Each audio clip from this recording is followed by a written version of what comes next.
One, two, 3, 4.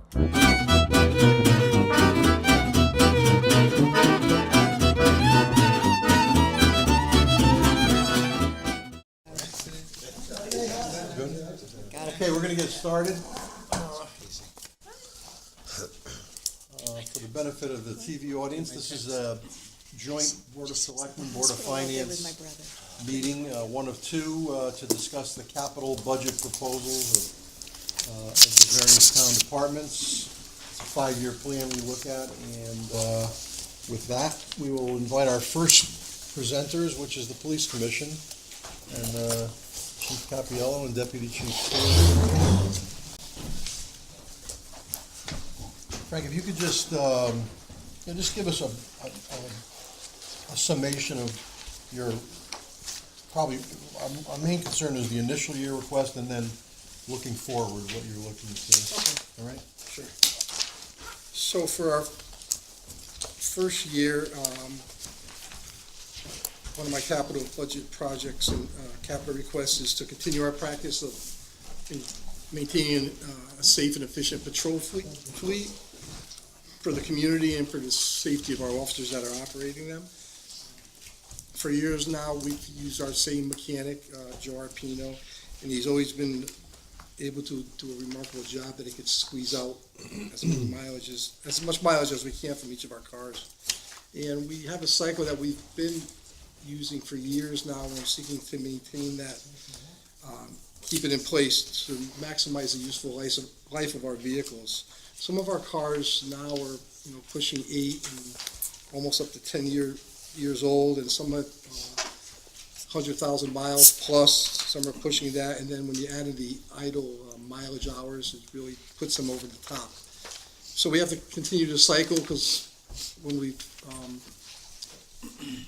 altered it or stopped it or depleted it somewhat in the past, it always ended up creating a problem. We had to play catch up, because mileage-wise and repair-wise, it just wasn't efficient. So our usual cycle is 2 cars every year.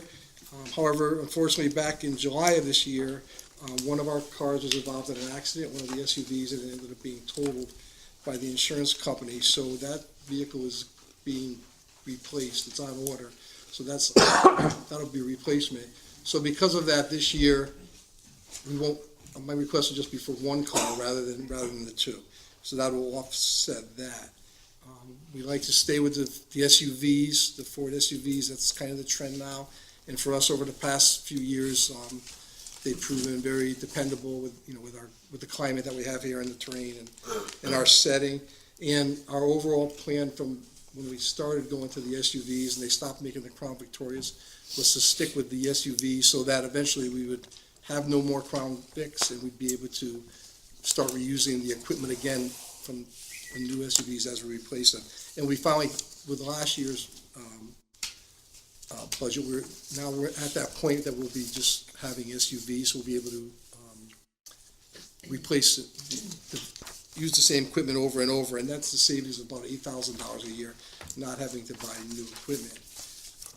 Just important to remember that any cars that we get approved now, they won't be once we get it, won't be for another 7 or 8 months. So the mileages that I think you see on the sheet that we provided, that was from the mechanic as of the middle of October. So there's another month to that. We're having about 2,000 or 3,000 miles a month on the cars, on the cruisers. And eventually when we get cars, there's a 7 to 8 months on top of that. Additionally, what I'd like to do is what we've done for the last couple of years. We keep the oldest 2 vehicles of our fleet. We keep them strictly for road jobs and for traffic-related duty. And that allows us to limit the hours on the cars that we're using every day on the newer cars. And more importantly, it allows us to generate revenue for the town. As you know, the cars are often, I'm sure you see them, they're used by the officers on traffic duty, but the contractor pays a fee for that. And last year, the town collected just over $38,000 in revenue for the use of the cars. So rather than trade them in, it's more sense to use them that way. And we pretty much strip them. They have the lights, but they're not equipped for patrol. So it doesn't cost us anything to outfit them. We just keep them strictly for for that purpose. So I'm seeking to purchase the one car there, and the price would be approximately $38,000. It'd be a 2020 Ford Interceptor SUV like the ones we have.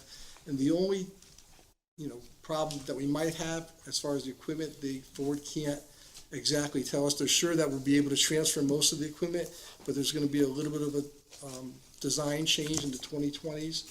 So some of the equipment might require some kind of a conversion kit or, for some of the interior stuff, and that's that's used to happen with the Crown Victorias. They can't give us a price or a definitive answer on that, but that would be the only, the only thing that I couldn't explain at this point. And that's it with the cars, and then going forward after that, so this year, coming up, we're requesting just the one car for, the $38,000, and like I said, that's because we're replacing one currently.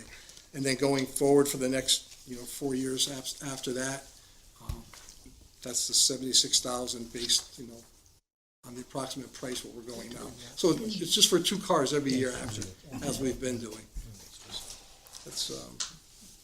That's all I have to say about the vehicles. Just curious, in terms of the, not so much this car for next year, but going forward, I noticed you just doubled the price. Do we calculate some sort of, inflation, whatever you want to call it? I know the cost of the cars keep going up in terms of the calculations going forward. Right. I'm sure, obviously they're going to go up, but there wasn't a drastic increase with, from last year to this year. They're going to cost more each year. Even what happens is sometimes they can't even give us the actual quote, so they estimate what it's going to be, because we call it with our rep and our dealer there, we say, I need a price because my capital budget presentation is going over. They're waiting for Ford to give them the price, and just the way the time falls, but it only went up a little bit from last year, so I can't imagine it's gonna, every year just another 1,000 or so. Nothing significant. It's the same model, so it's not, we're not changing from anything elaborate. That's it with the vehicles. So I'm sorry. you have the odometer readings on these cars, then you have the idle hours. How do you convert idle hours to estimated miles? So the idle hours are 1 hour of idle time equals 33 hours of wear and tear in the car. 33 hours? Yeah. So that's what, Well, I'm gonna ask the obvious question, why don't you shut these cars off? I mean, nobody does, but there must be a reason, why don't you? right, well, a lot of times you can't, because when you're running the lights and when they're on patrol, they're running all the time, so even when they're not driving the car or they're parked somewhere, they leave it running because everything has to be running, the heater, everything, the data terminals, they wouldn't function, they wouldn't charge enough without being So running. basically, you're using the engine to charge up the battery and run all your. Yeah, so the electrical cars are pretty much always running when they're out there, Yeah. unless they're parked and unoccupied, but when they are occupied, they're, 99% of the time running. Has anybody suggested any other way of doing that besides running these cars? Because that's why you're replacing these cars, because they're idling all the time. Correct, that's putting more wear and tear on it than driving it, correct. Exactly. Yeah, that would be, hopefully someday they will come up with something, but I haven't heard of anything. That's your next job, David. You're gonna have an answer to that, right? A new system. Yeah, I mean, the obvious solution would be a supplemental battery type of thing. Of course. Yeah. Well, even like a Tesla battery, you can. Okay, Okay, what about the computer, the computer one. So the replacement and upgrading of our computer, several key components of our computer network, it's crucial to our operation, obviously. And it's something that we've discussed at least the last 2 capital budget presentations that I did, and the ones that Ray did before that. It's been something that's been going on for a while. Last year, we discussed the fact that our 2 main servers are older, and they were purchased in 2011, and they're out of warranty, and obviously they're still out of warranty. They haven't been replaced, and we keep running into issues because the outdated status of some of our critical IT infrastructures, preventing things from being upgraded and essential equipment. And so it kind of puts us at risk should anything fail. Last year, we decided again to postpone because the town was looking to, team up with the Amity IT group there at the high school, and since then, that did materialize. And so we've been working with them, and Tony's been working with them, and as far as what might be the best way to proceed. So the town brought them on board, and they're the ones that are telling us what we should do next and the best way to proceed forward. So based on their analysis, that's what our capital budget request is for this year, and they're requesting our portion of the IT or for computers would be that we replace our two main servers at this point and the two switches that go along with that. And this is the part, I guess, that would be the initial step or phase, so then they can move forward from there. I guess pretty much the way it was explained to me is that all these old things that we keep trying to fix is just like pouring more money down a rabbit hole. They're not gaining anything. They just kind of keep us going, and that's what we've been doing for some time now. So the overall plan is that we get this new stuff and they move forward, and they're hoping that we could use it in tandem in conjunction with the town hall as a shared resource, possibly with the servers and so forth. But from what Sean DeRose and told us in the high school, and I think he echoed that same to Tony, that it's critical that we do something sooner than later. Our IT issues have been pushed out, and they can't be pushed any further, and he can't really fix them properly. So that's where we're at. They described it as being mission critical for us at this point. I know over Thanksgiving Day, something failed, and there's whatever it was, there is a backup to it.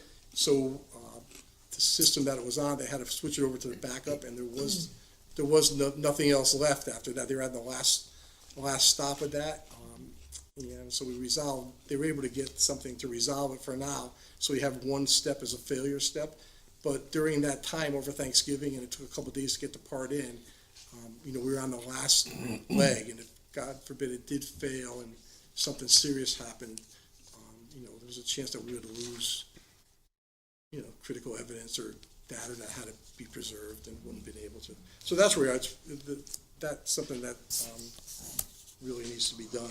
And then going out from there, we put $10,000 in for every year because we really don't know what we're going to use after that. It's based on the overall plan with Amity of what they think we should do. So Amity is now our IT specialist or whatever, our outsourced IT. Correct. Except for the fire, right? Correct. But all other town All the other town offices, administration, the library, right. the human services, right? So, just a process question, are we gonna have them come and give?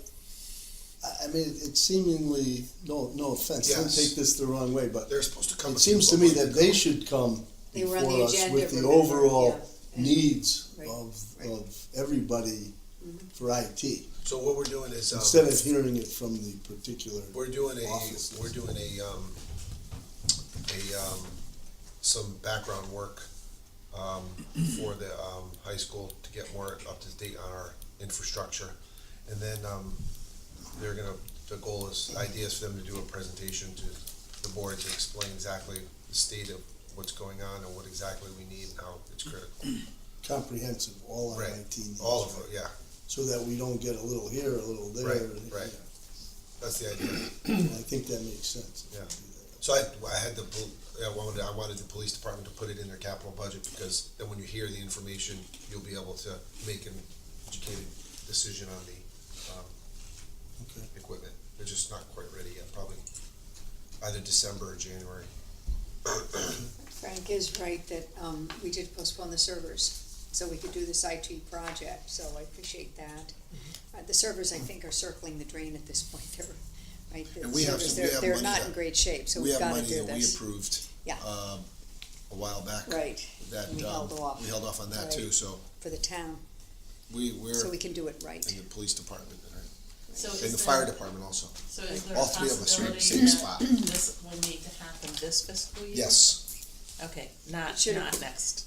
yes. Yeah, we'll have to If see. you're gonna pre-fund any of the projects in here, I would suggest their Yeah. ITs, their So as I IT said, they're stuff. circling into their, Yeah. And is the goal that the town will have a common server farm? Well, we can't have some of the stuff, we can't have a common server with a lot of their stuff because of security issues, correct me if I'm at the wrong. police department, Correct, right? yeah, You have to because, keep it you know, I'm- secure. Not ours, personal one, but state and federal So they laws. can't partition it or anything else? I mean, they can. Some have to get totally separate. Yeah. But not everything. Not everything, Certain- but some of them have, certain ones have to be totally separate. And the two that you're talking about this year with that, I mean, maybe this is more for Amity, but the two that you're talking about for this year, is that gonna be the ones that'll be the ones you require separately for the police department?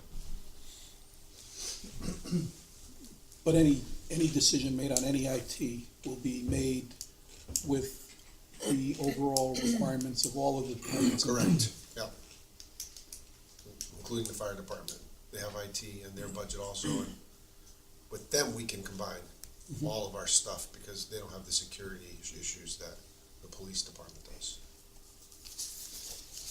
So, Well, it's great that it's all We're gonna finally be here. under one umbrella. yeah. Thank you very much. Okay. And thank you for being patient Right. and working with the town to do Yeah, we're getting there, it slowly. a little bit at a time. Yeah, right. Getting there with patience or with? Well, I mean, it really sounds like Patience, this we're is almost gonna experts be- at now, but Yes. rest we're Really getting not there. next Yes. year. Should have been last fiscal Okay, year. so Frank, you also have $6,000 here for, I don't think we need to go into that too much. Okay, good. That's pretty- But obviously, the big item in your department is space. Correct. We went on I don't know how many of the people here tonight have been on a field trip over to the police department to see the need. Some of us were there. So obviously, hopefully, that should be a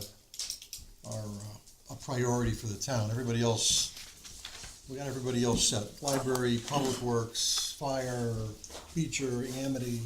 I think the police department is certainly in need of improved and an additional space, so I think that's something we've all gotta put our heads together on and figure out how we're gonna do it, because for those of us who went over there, it's definitely we definitely have a need over there, so I'm sure that's something you're also anxious to talk about. Yeah, so that's, like Matt said, this is something we've been discussing for, Ray and Jean, started that initially, years ago, and for almost 10 years, we've been discussing it, and, we really haven't done anything, and we were running out of space then, and 10 years have passed, and now we ran out of space, really. And some of the, we're doing what we can do to keep ourselves afloat, and I get it, we have to wait our turn, and we have, but, like the dispatch area, it's really a shambles, and it's an embarrassment for them to have to, the dispatchers have to work in it. And, personally, I think it's an embarrassment for when somebody comes to the lobby and that's what they see, and that's their first impression of, so it just really needs to be, something needs to be done, something has to give with it. Like, we talked about patient, and we've been patient, and it's long overdue. I don't want to beat it to death, but I'm just happy to see that, with other projects that have been completed, and now it seems like there's going to be some movement on the Country Club of Woodbridge property one way or another, and hopefully with all that said, we're hoping that renovations for the police department will come to the forefront, and so we can improve efficiency and operation. We're hoping we're there.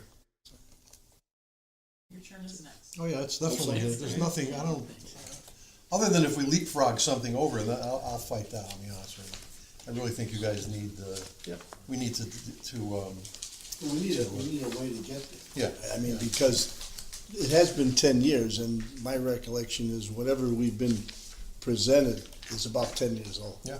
Yeah. Including the number that keeps showing up. So, I mean, Aren't you inflating that? no, but I mean, I'm hearing people say we need to act on that. Well, then I think we need to act on that, whether we have a committee that deals with this, because we need all new planning, Yep. all new numbers, and the whole thing basically has to start again. This is So we need Brian Humes, right? This is his numbers from 10 years ago, right? Right, As I remember, right? exactly, Yeah. so, Exactly, yeah. Okay, That's it. anything else? I just had a quick question. So I know that earlier in the year, we approved the carport project. Yes. Because it was part of a steep grant, right? Correct, yeah. Is there a timeline where it has to be done, or will we lose those funds for the steep, like the firehouse? Yeah, well, they started construction about a week or so Right. ago, and It's May, it's the end of May. Tony had gotten an extension. Yeah, Okay. we have an extension until May. So we didn't lose anything by No. not starting it? No, and it'll definitely be done by then. Okay, Just want to, when they're finished, I want to. I think they're finished. Yeah, okay. So, at the beginning of the book, there's a summary of all the projects. And it has it organized by department. And if you go through, you can see each department laid out. And at the very end, it has, Thank you very much. has the funding at the bottom. Okay, so if you go to the very end, it tells you where the funds are coming from here. Right. So you'll see that department requests for the next year totals about $3.3 million. Typically, usually a rule of thumb that we find in most governments is 3% of your budget, which for us is about $1.5 million. And we're usually, anywhere between, last year was just under $1 million to $1.2 million, $1.3 million. So you could see there's, requests are much higher than they've been in the past. Just want to share that. Escalating. Crescendo. What was the antecedent thought? I missed the antecedent thought. The rule of thumb part? Before the rule of thumb. Before. Before the Oh, rule okay. of thumb. What were you getting into when you were talking about the rule of thumb? yeah. Right So, before that. The total of the projects here is $3.3 million. Which project is in this? the front of your phone. Operating budget. front of So your these are all projects that are Operating funded budget, okay. out of current tax dollars, not bonded dollars, not the police construction or anything like that. Thank you. These are the ones that are funded out of current tax dollars. And that's the $3.3 million on the schedule. It's at the last page. So if you total them all up, it just totals it for you. I just want to bring that to your attention because it's higher than what previous years. And so, keep that in mind when you're going through the projects. Right. It's a lot higher. Yeah. That was it. Okay, Warren, front and center. We're gonna do Public Works next, and of course, this is Warren Connor. Yeah, sure. That's just the same. You just wanna run, your stuff is pretty much year to year, doesn't change much as far as your requests, but, Well, this year, yeah, there are there's a changes. few different things, right? And Go ahead. So I guess That's we're right. starting with the Not building. 6-year breakdown. And I have trucks as the first line. I don't know if you're looking at the same thing. All right. This year, there's a request for a frontline plow truck and a mid-size truck, which would be what we'll call a Mason-sized truck.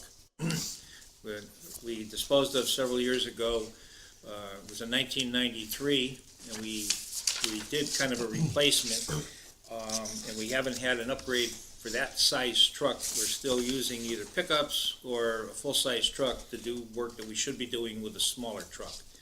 So the goal this year is to acquire a full-size truck with a plow and a sander and the Mason truck in the budget request.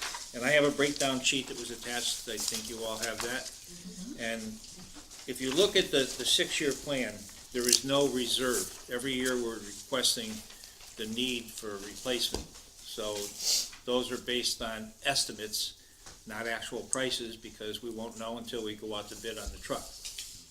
But it's been pretty consistent, so every year in the 6-year plan, there's an up and down. Basically, every other year, it's a frontline plow truck. And the smaller trucks are in the lower denominations in other years. But there is no reserve set aside, so we're kind of trying to mold everything into the request for that year to acquire what we need in vehicles. Any questions on trucks? So on this active vehicle sheet, which is Those are one the you- trucks that we currently run. Right, Those so are fleet, which is the our one- fleet operating status right now. Okay, is the truck that you wanna replace on here? Yes, the first truck, I believe on The that sheet. 21 year, 1997. Right, Okay. right. That truck right now is a frontline truck. Okay, We just recently had an auction. We have no spare. We auctioned off our spare. And the idea with, we have to replace trucks. There's spec changes. We have reserve money that would be going. We didn't order a truck yet out of the current budget year. And by the time this budget, if it's approved, it'll be another year behind before we get funding to order the second truck. But we have no spare at this point, and the truck that is a frontline truck that is, let's say, not a priority route, that truck, there's cab mount issues. It's basically the cab is rotting off the chassis. So it needs a lot of structural repair time, but it is, we use it in the schools, we use it in the town parking lots, but it's not out doing a road route. That truck would be replaced, and then a truck that's a little bit older would go out and replace that truck once we get the new acquisition. So that's the thought. How long does it take for you to get the actual truck? Usually it takes about a year from when we go out to bid. Cab and chassis will be obviously delivered much more quickly, but then it's gotta go out to a builder who has to put all the controls in it, they have to mount the body on it, they have to mount the hydraulics, all the spreader operations, the pump to operate the plow, all the in-cab controls. So it's probably several months of build time just for one truck. It's not something, cookie cutter, like you go to the showroom, you call the factory and it comes off the line with everything in it. They're not built like that. You get a cab and chassis and then it goes out to a builder who puts the other amenities on the truck. When you see, with the new, Public Works garage, heated, et cetera, maybe a little bit longer life on these trucks? We are seeing benefits. We're not seeing the rust. The trucks that we're currently having that problem with, they're trucks that were stored outside For years. prior to the inside here, and like the truck that's on the top of the list there, that really doesn't have a home inside the garage. It comes in during the storms because like the payloader would come out of the garage, so there'd be a bay, but that Or truck is outside all year round. So, but when they're on the road, there's splash, we wash the trucks down and things like that. One of the things we held off on the design or the order of the replacement truck is because the vendor that we use there's a manufacturing change. They're coming to the realization that they have to treat the frames differently so they don't rot. So this company is treating the chassis with zinc, and there's some other modifications, and I haven't met with the truck vendor to see what those modifications to actually write the spec to get the vehicle. So that's something that'll be worked on over the next couple of weeks. Anything else on trucks? Okay, the next thing would be the equipment. And the way this is broken down, it's easier to follow what my requests are gonna be in the 6-year plan from year to year in the breakdown sheet. Basically, again, we have no reserve. And in the 6-year plan, obviously this year there's things that we're trying to acquire. We have the sweeper payment that's built into this request, plus there's other smaller items that are in the breakdown sheet to encompass this year's request. Funding for bigger ticket items moving forward would be the backhoe and the payloader. Right now, we have 2 backhoes, but we're having the same thing like with the trucks. The cabs are rotting off basically the whole structure of the thing, and it's a time-consuming and expensive process to tie up a machine, take it apart, and replace a cab unit.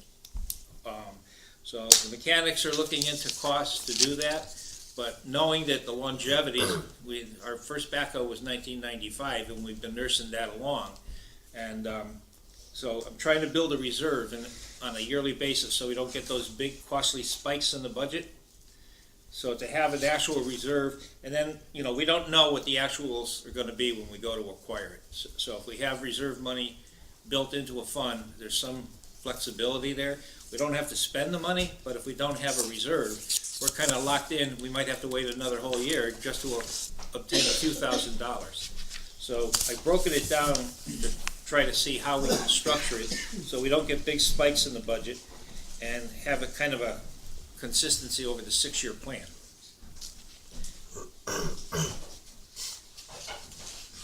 Any questions on that? We're good. All right, the next big item is road reserve. There's more money tied up in roads this year because what I'm seeing is on roads that we've already done some major improvements, there's a decline in the surface of the roads.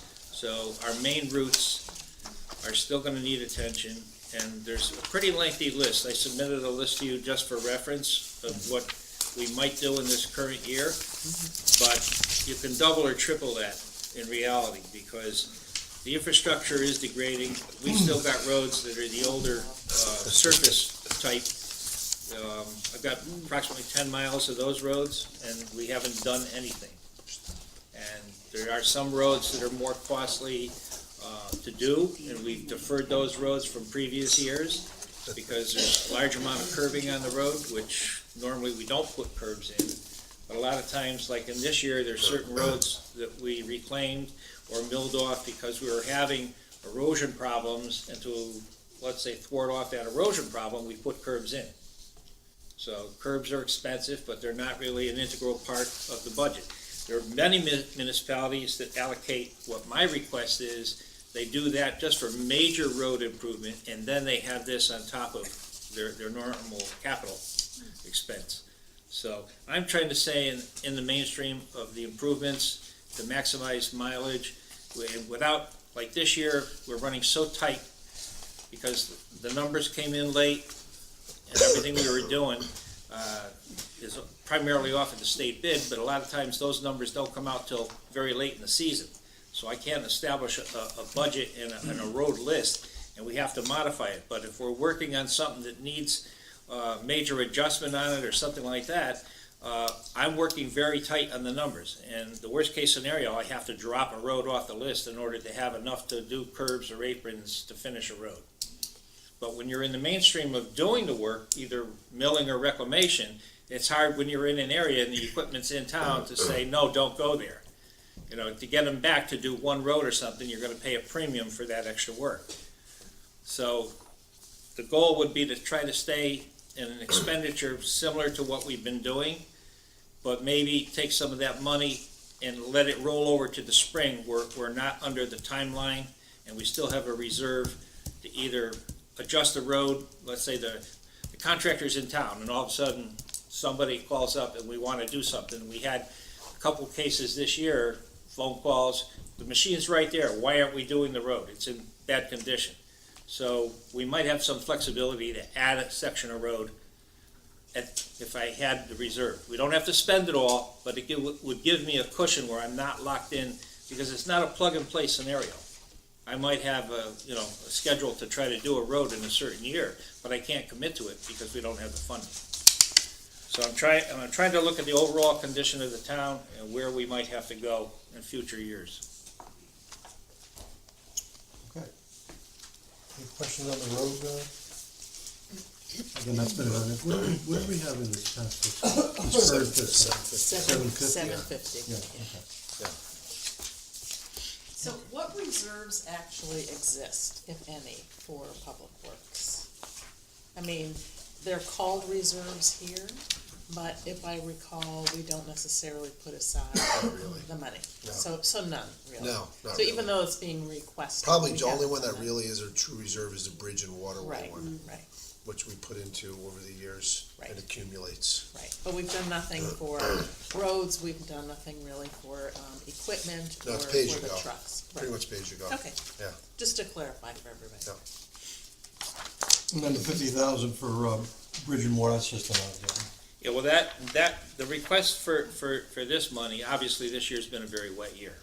And we've had a lot of calls for improvements here and there, and we just haven't, it's been such a minuscule amount of money. One of the things that is encompassed in this is anything that's not a major bridge. We've got 20 or 30 locations in town. It could be a pipe going across the road, but the state considers that still a bridge, because it's something passing over the road. And we can't even do small projects like that, undertake something where, instead of a pipe, put a culvert in, you know, those types of things. So, or cleaning out waterways to some degree, or hardening a waterway, little things like that. This, if we have to look at it from, if we had a bridge that had to be replaced, it's gonna be a project, and it would supersede anything that's in this line of request.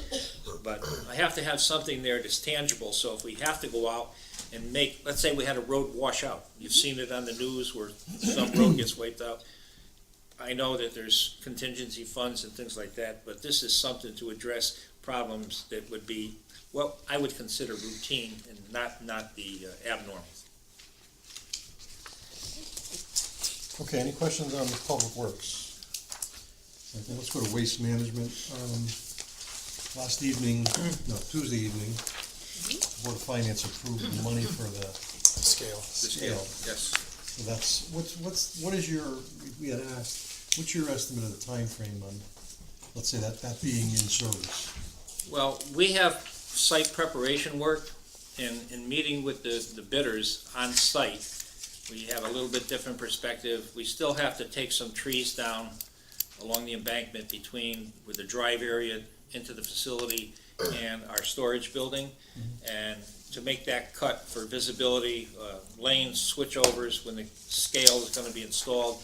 The first mindset was put the scale on the inbound lane, if you will, against the embankment. But that's gonna make it harder for the gatehouse or the scale operator and the people moving. So we want the bypass traffic to probably go to the inbound lane and have all the scale traffic more towards the gatehouse.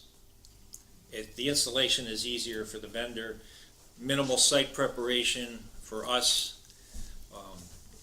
And in fact, I just met with the guys, because I was off on vacation, but I met with the guys this morning to tell them we have to clear the tree line and start excavating that bank just in preparation.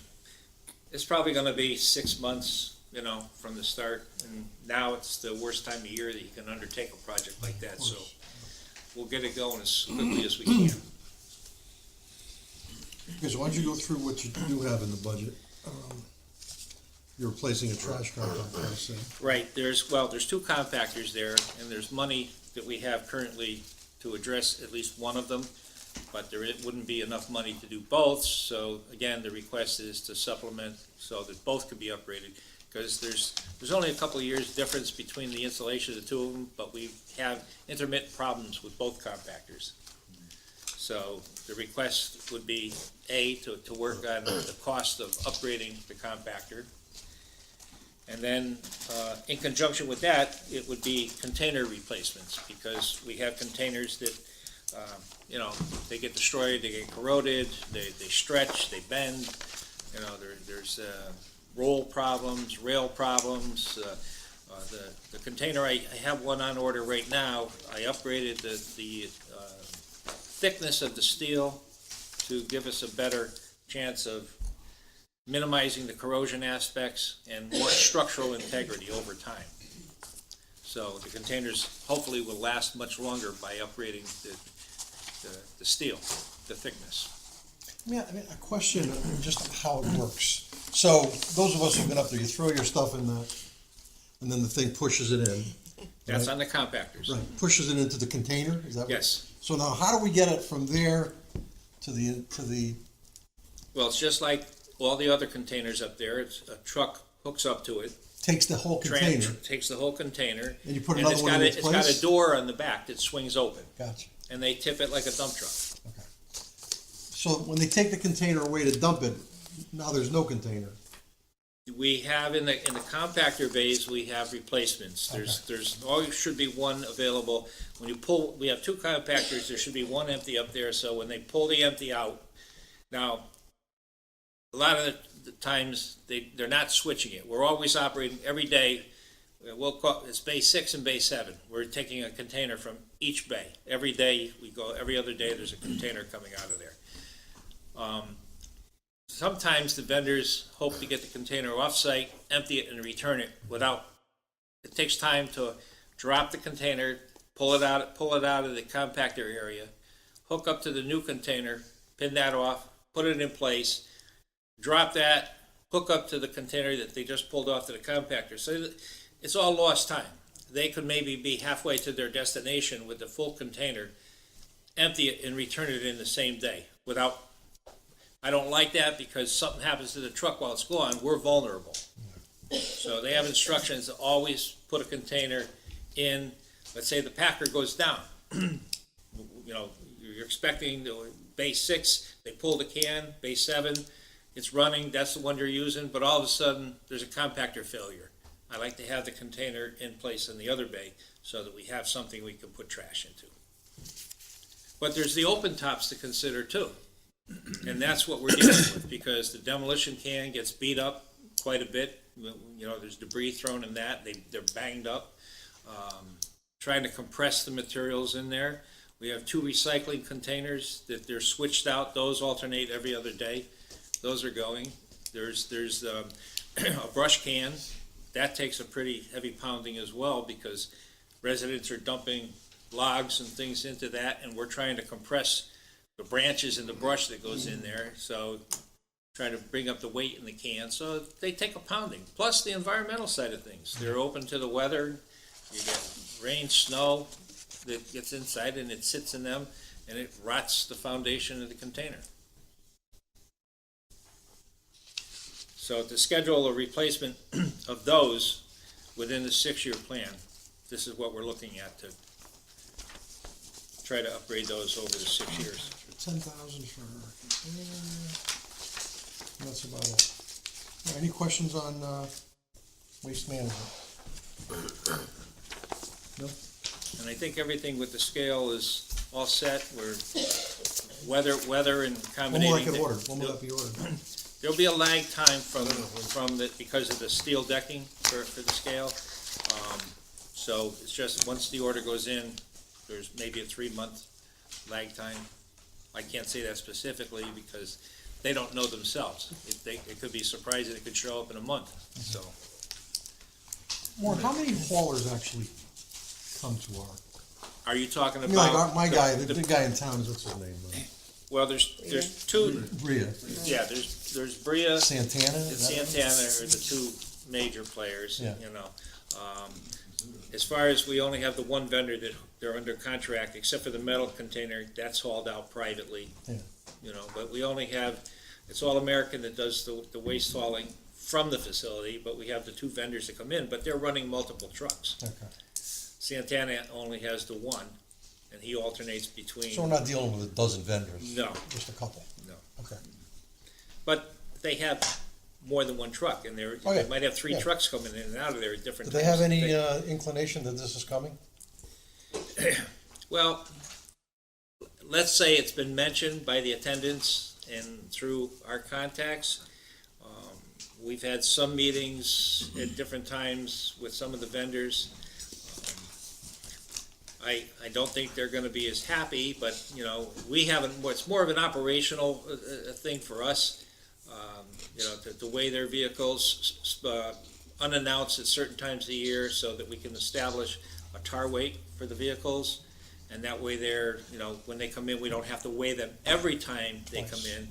But we'll have the tar weight, and then we can weigh their load, and then they can go dump off, and we can establish that. So it's a training procedure, but I think it's gonna be much more efficient and be beneficial to the town in so many ways. Okay. Thanks, Warren. Thanks, Warren.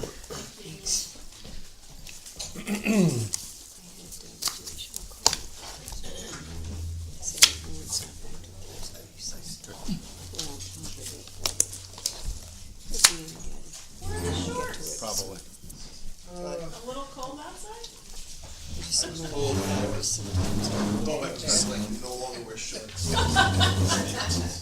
My kid won't- My legs aren't circulating like they used to, This came Yeah, but I had them on earlier yeah, it's today. nice. I was trying to look at it.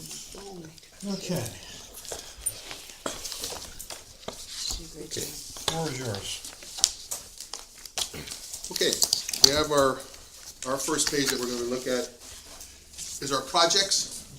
We have the shuffleboard court project, $5,500. We expended $32,772 to buy the equipment, and that leaves Adam $22,280. He said that's enough money for him to buy the materials to be able to put it in. So we're all set there. And where's it going? Right over next to the bocce court. The bocce court. Where's the bocce Side by court? side. The library. Oh, over here. Library, right The next, Grove. right next to It's it. called the Grove. The right? In the Grove. You Yeah. talked to me like I played Oh, it used bocce. to be a grove. Okay, so we're gonna have a bocce court and a shuffleboard court. Right. And then we have the replacement of the skating rink, $20,000, which is, that project is in progress. Here. And the next one is gymnastics equipment. We spent all $5,000 on the project. The project is completed, and that's an ongoing project, replacing equipment. When it gets to a certain age, you have to replace it because you just can't use it anymore. So we're looking down the road a couple years for the next project for that. The first one we have is, the commission put this back into the thing, because at the point we didn't know if there was going to be anything done at the Beach and North tennis courts, but I believe that's been taken care of, Tony? Yes. Okay, so that project can be taken out of the budget. Which one? The Beecher North tennis court replacement. Oh, okay. You didn't put it I don't see it in Put here. it in. Well, somebody put it in mine. Okay, then we have the outdoor PVC court boundary for the outdoor volleyball. It's an $8,000 project to buy all the equipment, place it in like this. We have, it's over at the country club, but right now, but it could go anywhere. This is removable equipment. And the sand that's there washes away and washes out down to the bottom into the street. So you put the boundary, and I saw this in New Jersey at a park, and it was beautiful. They put the PVC boundary on the outside. Everything stays in there like this. If we have to move, we just take it, it just comes apart, it snaps apart. We come in, Adam comes in, takes out all the sand, we bring it, just move it wherever we want to move it. It's a movable project. What are the other locations that you would consider besides where it is now? Areas in Woodbridge. Yeah, it could be my backyard, right? Oh, well, we could look at, there's different places like this with the Board of Education, the Beaches in South Field, all the way to the far back. We could put it there. Okay. We can go to West, Center Field and go all the way down to the far corner where the little driveway is. There's a little square area right there. We could place it there. There's all sports little areas. You can go over on the Leggy property if we had to, someplace over there. What are the dimensions, John? Do you know? It's good to have 40 by 80. Yeah. Okay. The volleyball court's 30 by 60, but it's good to have, a little room. A little room on the outside. It's 6 inches of sand inside it like this. So we could squeeze it in somewhere. We could find a spot. So this is for the second court, and is that correct? One court. This is an outdoor, we only have one outdoor Yeah, court. we got One outdoor court, if you go over to the country club, Right, right there by the tennis things, the far end, that's not being used. correct, We have one court there. okay. But are you if you moved it, you're asking for a second court, isn't that what this request is for? You mentioned a second court in It there. says due to the volume of Yeah. use, we're going to need Oh, a yeah, second yeah. court. Yeah. Yeah, we would build, what we would do is, we're gonna have a court on the other side of it, so that one side of the PVC piping would be connection where you divide it into 2 courts, like that, and do it that way if we needed, if we start, getting a lot of usage again, like this. We could build a second court, it could go adjacent to it or to another spot. Okay, so I just wanna clarify, this is for what is existing to upgrade it, or this is for a second court? I'm not understanding what the request is for. The $8,000 would cover 2 courts. It would It cover. would cover 2 Okay, courts. all right, So Thank we would expand it, if we only had one spot, we would just build one, uh-huh, and then hold on to the other stuff like that, and then look for another spot and find that and build that there, Okay. if we can't put them together. So just, I'm sorry, I already switched the gymnastics equipment in my head. okay. All right, All right, the next one is the ongoing process of the gymnastics equipment. We're gonna move on to, 2 years from now, we're looking at probably a New Balance beam, springboards and wedges, the safety wedges that go underneath them, that put them together like that, because that piece of equipment,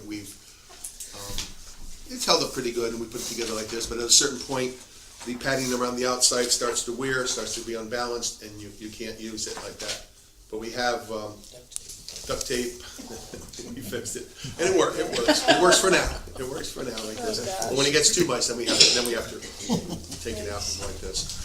John, is this equipment a feature? Yes, Oh, yeah, it's pretty old. yeah.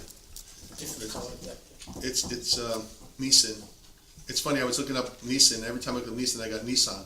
So I started looking at cars, but I can't afford them. So this is the project that we're gonna be looking at next, going to that. The next one is the fitness trail, okay? The fitness trail was re-upped last year by a Eagle Scout project, and I figured it's taken a real beat. It's been there a long time, and it's really been used a lot. It's used a lot at the Fitzgerald property. It's 10 stations spread out around the whole thing. You stop at each station like that, and the last scout that did a really nice job of sanding, finishing, and put out, but it takes a beating from the winter, and it's just, so I figured in 2 years. And then today I just checked on the prices just to make sure, and this is exactly what it would cost. It costs about $6,500 and $500 for materials. We would have a scout do it, but we would put in an account, and out of that account we would buy the cement or whatever we had to use to put in, and the chips that go underneath would come from the town. You do that one. This is the replacement, the treadmill replacement. We rotate them in for the fitness center. 2022, we'll rotate in a new treadmill. The next treadmill will go out of service in 2025, and then to go on, the next one will be 2030 and 2033 down the road. So this is what we're doing. This is for safety reasons. At a certain point, insurance companies say that you have to update your equipment like this because they're no longer be fixable to a certain point. We've been buying it. Rob's doing a fantastic job over there, keeping all our equipment going and everything like this. He's a gold mine in keeping it going for the town like this, and it's minimal cost. But we do the right. It's maintenance that counts, and he does a tremendous job of maintenance so that our equipment will last to as long as it could. The next one is the activity tent. I put an activity tent in. When we have the road race, we have the concerts and things like that. We put up about small tents. We have 10 by 20, 20 by 30 small tents. And when we do the road race, for example, we have to put like 4 tents in a row. And then we have sponsors and everybody that go under different tents like this. And it takes like 2 or 3 days to get all the different tents up. But this would be one tent. It goes up. Everything can be housed underneath one specific area for programs, and we can move it, and the town can use it. Any department can use it. Any department that needs it can use this tent. So it's a more multi-purpose use tent. The next one are outdoor basketball courts. We have a half-size basketball court that exists at the Alleghi property. One basket is permanently set at 8 feet for the children.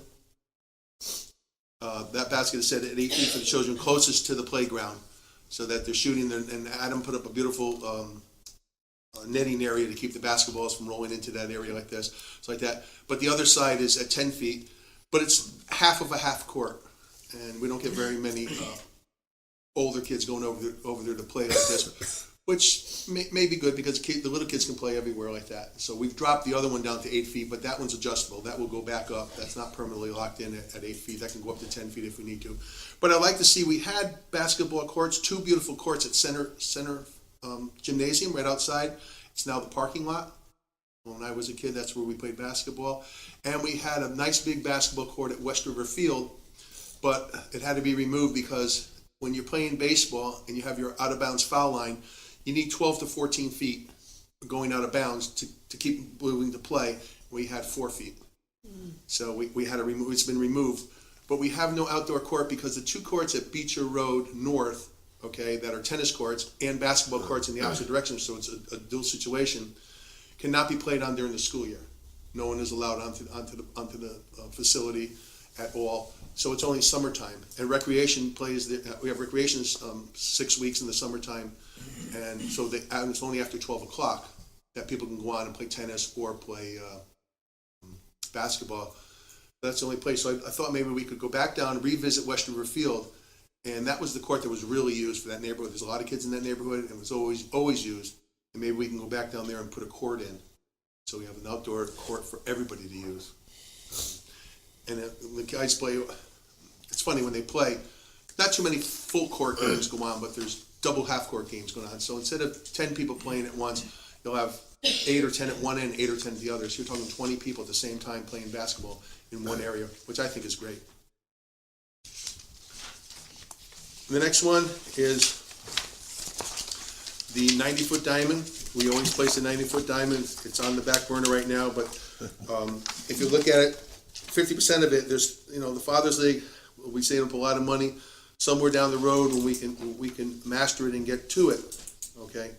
We're looking at putting in a 90-foot diamond, which would help our program, which is the baseball program, because the Woodbridge Fathers Baseball League has a nice feeder program.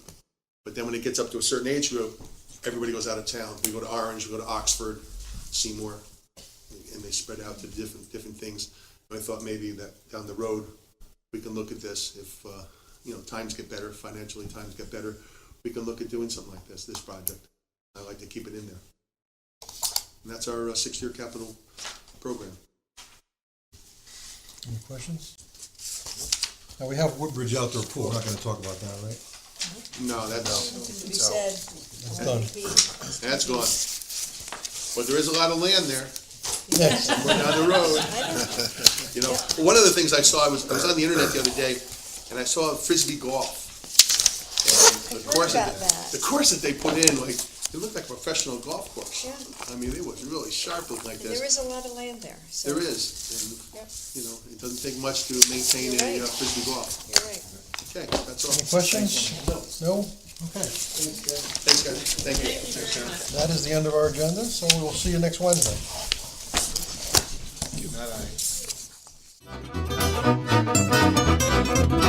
I.